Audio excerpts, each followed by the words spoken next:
on, people, today has been a mad week of football.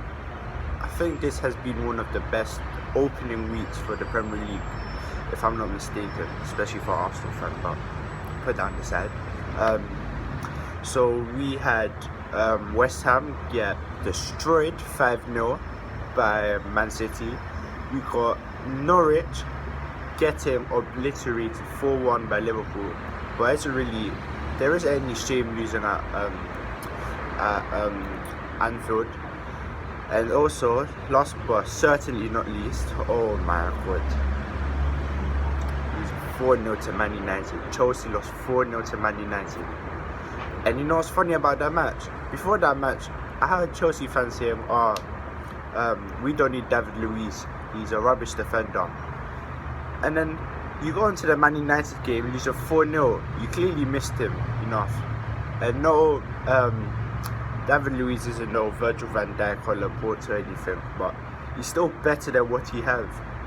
You can't expect conceding any less than 2 goals when you have Kurt Zouma and Emerson, and yeah, they're just average defender. Not even average, they're just below average. They're not a top 6 team defenders. Like, Azpilicueta is good, I do rate him, but if you have Emerson and Kurt Zouma, don't expect to really go that far. And also, Norwich lose a 4-1 to Liverpool at keep forgetting the name, Anfield. I can't really say much because last season we lost 5-1 to them, but yeah, but I still think Norwich have enough to stay up. It's just I don't know about Norwich, there's just something lacking. I think they need like a better attack.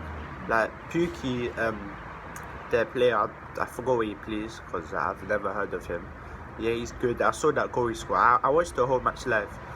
But there's so many chances to score, and Liverpool didn't really defend that good that game. And I think Van Dijk is a bit overrated, if you know what I mean. Yes, he's good. I'll kill to have him at Arsenal. He's good, but he's not like a big saviour at Liverpool or something. Everyone's saying, Van Dijk alone got us into the Champions League final. No. When you bought Van Dijk in January 2 seasons ago, you guys were still conceding a lot of goals.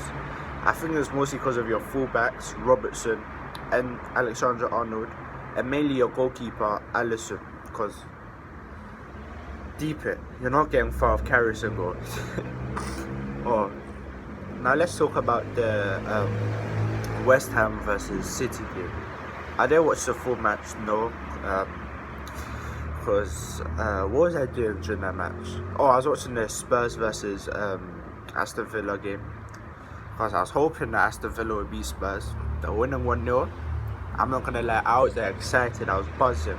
Because I thought Spurs would maybe get a draw and like drop 2 points first game of the season, but that wasn't the case, was it?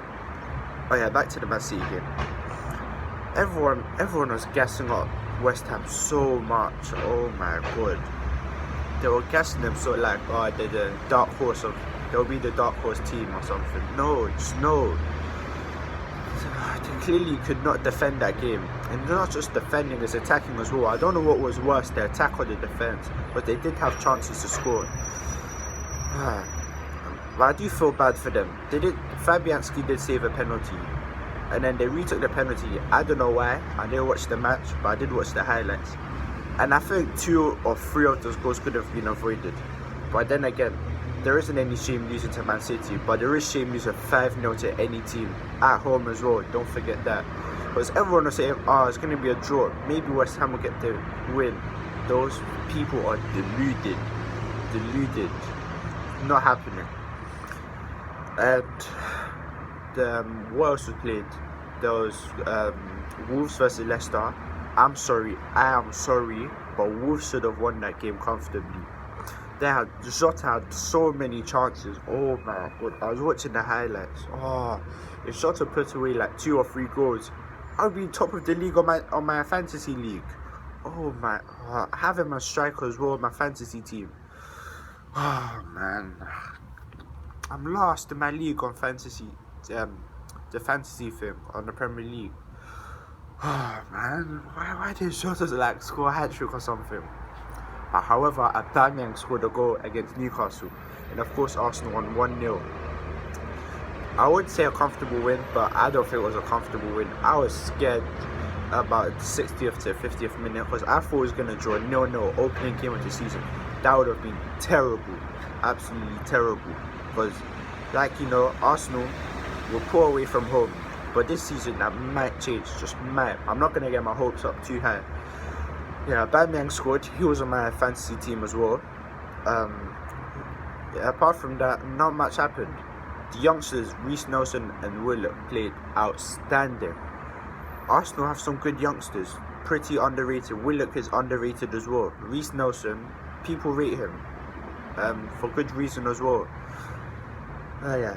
Last, certainly least, let's talk about Tottenham.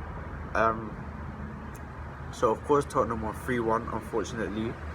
I was watching the match hoping that would be like a 1-1 draw or something, but that was not the case. And of course, oh man, good. The first goal came from Aston Villa. It was a 1-1, nicely put away from, I forgot who the player was, I forgot the name. It's early in the morning, it's like 6 or 7 in the morning, man. And then Ndombele made a 1-1. I'm not gonna lie, that was a good goal. That was good. I'll give Tottenham that goal. And then to make it 2-1, it was the most jammy goal. Oh my god. Oh, that's it. It scored like a goal you score on FIFA when they're equalizing or something.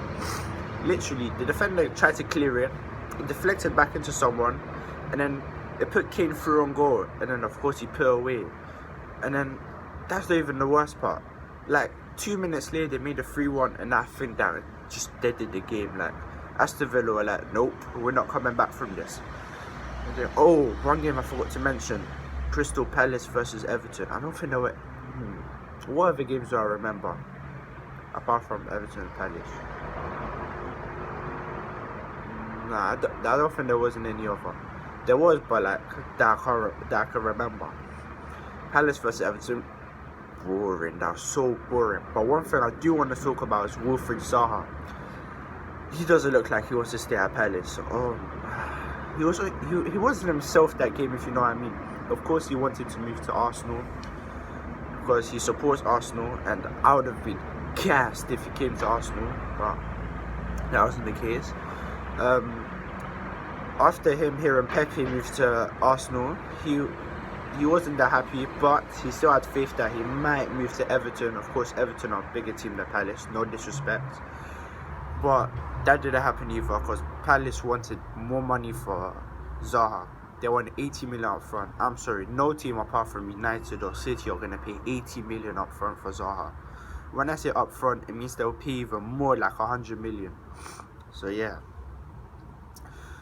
that's the end of game week 1 for the Premier League. These flies are annoying, man.